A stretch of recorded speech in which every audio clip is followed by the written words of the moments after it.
के लिए Bihar first, Bihari first को लागू करना होगा। और अंत में बस यही अब आग्रह करूंगा आपसे, बिहार फर्स्ट, बिहारी फर्स्ट जब तक हम लोग धरातल पर नहीं उतारेंगे तब तक हम लोग एक विकसित बिहार का जो हम लोग सपना देखते हैं उस सपने को हम लोग पूरा नहीं कर पाएंगे। आज भी जब दूसरे प्रदेशों में बिहारी जाता है तो बिहारियों को अपमानित करने का काम किया जाता है और तो और बिहारी शब्द तक को गाली बनाने का काम किया गया। दूसरे राज्यों में चले जाइए, वहां पर एक बिहारी बोलकर लाठी चलाने का काम किया जाता है। भाई बिहारी हमारी पहचान है, हमारा स्वाभिमान है, हमारी शान है, पर इस शब्द को बदनाम करने का काम मुख्यमंत्री नीतीश कुमार जी ने किया। दूसरे प्रदेशों में बच्चे बताते नहीं है भैया कि हम बिहार से आए, छुपाते हैं, कतराते हैं, घबराते हैं, शर्माते हैं, नहीं बताते वहां पर कि भैया हम लोग बिहारी हैं। क्यों? क्योंकि उनका मजाक उड़ाया जाएगा। ये छवि बिहार की बनाई तो किसने बनाई? अगर इस छवि को बनाने में मुख्यमंत्री और बिहार की पिछले 2 दशकों की सरकार जिम्मेदार नहीं है तो कौन जिम्मेदार है भैया? वो दूसरे प्रदेशों में बिहारी पिटते रहे और मुख्यमंत्री नीतीश कुमार खामोशी से देखते रहे। मुख्यमंत्री खामोशी से यहाँ पर देखते रहे और बिहारियों को वहां पर लगातार अपमानित करने का काम किया गया। एक शब्द मुख्यमंत्री नीतीश कुमार जी की जुबान से नहीं निकला। तो भैया जिस मुख्यमंत्री ने बिहार के गौरव स्वाभिमान को बर्बाद करने का काम किया हो, जिसने बिहार की युवा पीढ़ी को बर्बाद करने का काम किया हो, बिहार की अर्थव्यवस्था, बिहार की सामाजिक व्यवस्था, बिहार की राजनीतिक व्यवस्था को समाप्त करने का काम किया हो, वो मुख्यमंत्री कभी भी हमारी बेहतरी के लिए नहीं सोच सकते। ये हम लोग को समझना और इसीलिए साथियों बिहार फर्स्ट, बिहारी फर्स्ट से जुड़ना जरूरी है। घर घर, गांव-गांव संभवतः हर एक व्यक्ति तक बिहार फर्स्ट, बिहारी फर्स्ट को पहुंचाना जरूरी है। एकमात्र उसी के माध्यम से हम लोग विकसित राज्य बनाने के अपने लक्ष्य को हम लोग पूरा कर सकते हैं। और इस उम्मीद के साथ आज मैं यहाँ से जा रहा हूँ। वो दिन दूर नहीं है जब बिहार में पुनः चुनाव का शंखनाद होगा। लोकसभा, विधानसभा सब चुनाव जल्द आ रहे हैं और ये चुनाव निर्धारित करेंगे आपके बच्चों के आने वाले 5 साल का भविष्य।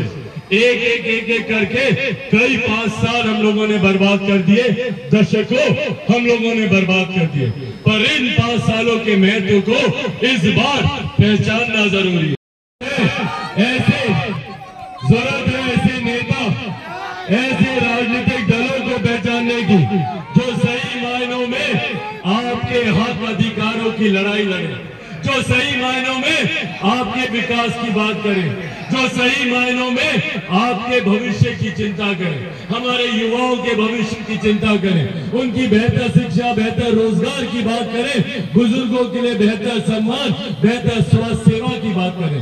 पर बिहार सरकार ने हम लोग की मदद करना तो दूर, एक कर हम लोग को प्रताड़ित करने का काम करती जा रही है। आज जब हम लोग मिलकर उद्घाटन में खड़े हैं तो ये भी जानकारी आप लोग को दे दूं, वो दिन दूर नहीं है जब बहुत जल्द बिहार सरकार बिजली के दाम बढ़ाने वाली है। लगभग 1.5 गुना वृद्धि बिजली के बिलों के दाम में होने वाली है। आज जो बिल आपको 1000 रुपया का आता है, 1500 रुपया देना पड़ेगा। जो 2000 देते हैं, 3000 देना पड़ेगा। धीरे धीरे ये सरकार आपकी जेब से पैसा कैसे और निकाला जाए उस नियत के साथ काम करेगी। इसीलिए साथियों ये आग्रह करता हूँ, पहचानिए कि कौन सही मायनों में आपके लिए काम करता है। इस सरकार ने निरंतर हम लोग को जात पात, धर्म, मजहब में उलझा कर रखा और बनाया तो क्या, सिर्फ वोट बैंक। कभी दलित, कभी महादलित, कभी पिछड़ा, कभी अति पिछड़ा, कभी अगला, कभी पिछड़ा, कभी हिंदू, कभी मुस्लिम, कभी लव, कभी कुछ, कभी कोहरी, कभी कुर्मी, कभी महिला, कभी पुरुष, सिर्फ बांटने का काम किया, सिर्फ बांटने का काम किया। और बदले में आज भी हम लोग उसी बदहाल परिस्थिति में जी रहे हैं। आज भी घर पे हम लोग बेहतर बिजली के लिए, सड़क के लिए, पक्के मकान के लिए, बेहतर शिक्षा के लिए, स्वास्थ्य केंद्रों के हालात देख लीजिए, उसकी बेहतरी के लिए आज भी हम लोग को संघर्ष करना पड़ा।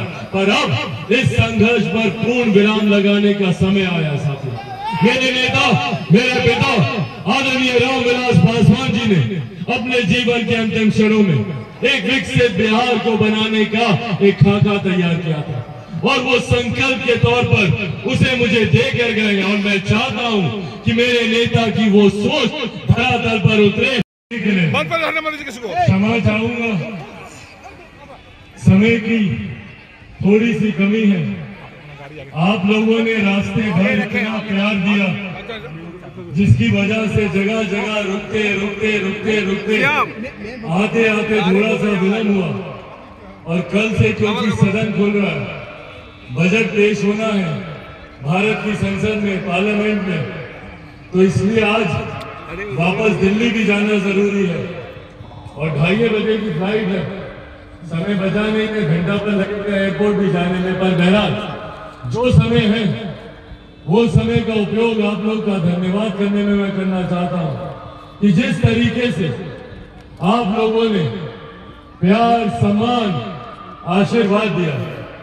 पिछले 2 साल मेरे लिए, मेरी पार्टी के लिए यकीनन कठिन साल रहे, पर इन 2 सालों में भी आप लोगों का प्यार और आशीर्वाद ही था जिसने आज लोक जनशक्ति पार्टी रामविलास को नई ऊंचाइयों पर लाकर खड़ा कर दिया है। पार्टी को एक नई ताकत, पार्टी को एक नई ऊर्जा देने का काम किया और उसी ताकत, उसी ऊर्जा की वजह से आज लोक जनशक्ति पार्टी रामविलास मुख्यमंत्री नीतीश कुमार और बिहार सरकार की हर गलत नीतियों के खिलाफ मजबूती से आवाज उठाने का काम कर रहे हैं।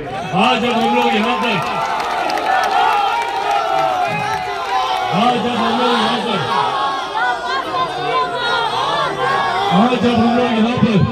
राइस मिल के उद्घाटन पर आए हैं, तो ये आज जब हम लोग यहाँ पर राइस मिल के उद्घाटन पर आए हैं तो ये चिंता हमेशा से मेरी रही है कि भैया क्या कारण है कि बिहार सरकार उद्योगों को बढ़ावा नहीं देती।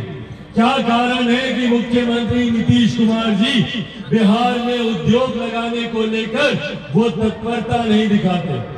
और तो और नए उद्योग लगाना तो दूर की बात है, जितनी चालू बड़ी मिलें भी थी उनको भी एक एक एक एक करके बंद करने का काम मुख्यमंत्री नीतीश कुमार जी के द्वारा किया गया और परिणाम स्वरूप बिहार के जितने युवा हैं वो मजबूर होते हैं पलायन करने के लिए, दूसरे प्रदेशों में जाते हैं रोजगार के लिए, दूसरे प्रदेशों में जाते हैं मजदूरी करने के लिए, वहां पर जाते हैं अपने घर परिवार, दादा दादी, नाना नानी, माँ बाप, चाचा चाची सबको छोड़कर। क्यों जाना पड़ता है भैया आज की भी तारीख में हमें? क्यों हमें बिहार में ही रहकर ये उद्योगों के अवसर नहीं मिलते? आज की बिहार सरकार बिहार में विकास की बात करती है, लाखों रोजगार देने की बात करती है, तो भैया अगर पिछले 32 साल हम लोगों ने अगर आप पर नहीं तो किस पर विश्वास किया? पिछले 32 साल में बिहार में इन्हीं लोगों की सरकार है। लंबे समय तक हम लोगों ने लालू जी, राबड़ी जी की सरकार देखी और लगभग पिछले 2 दशक से हम लोग मुख्यमंत्री नीतीश कुमार जी की सरकार को देखते आ रहे हैं। हम लोगों ने जीवन के 3 दशक 30 साल से ज्यादा हम लोगों ने समर्पित किए इन लोगों के लिए, इस उम्मीद के साथ कि संभवतः बिहार में विकास होगा, इस उम्मीद के साथ कि हमारा बिहार भी अग्रणी राज्यों की श्रेणी में बराबरी पर आकर खड़ा होगा। पर बिहार को हालात देख लीजिए, आज 75 साल के बाद भी हम लोगों के हालात वही के वही हैं, बल्कि परिस्थिति और बद से बदतर हुई है। हर बीतते साल के साथ बिहार हर विकास के मापदंड पर फिसलता जा रहा है। नीति आयोग तक तो कहना पड़ता है कि बिहार सबसे फिसलती राज्यों में से। तो इस परिस्थिति के जिम्मेदार अगर 2 दशक से बैठे मुख्यमंत्री नहीं है तो और कौन है? इसीलिए साथियों आज ये आग्रह करने आप लोगों से आए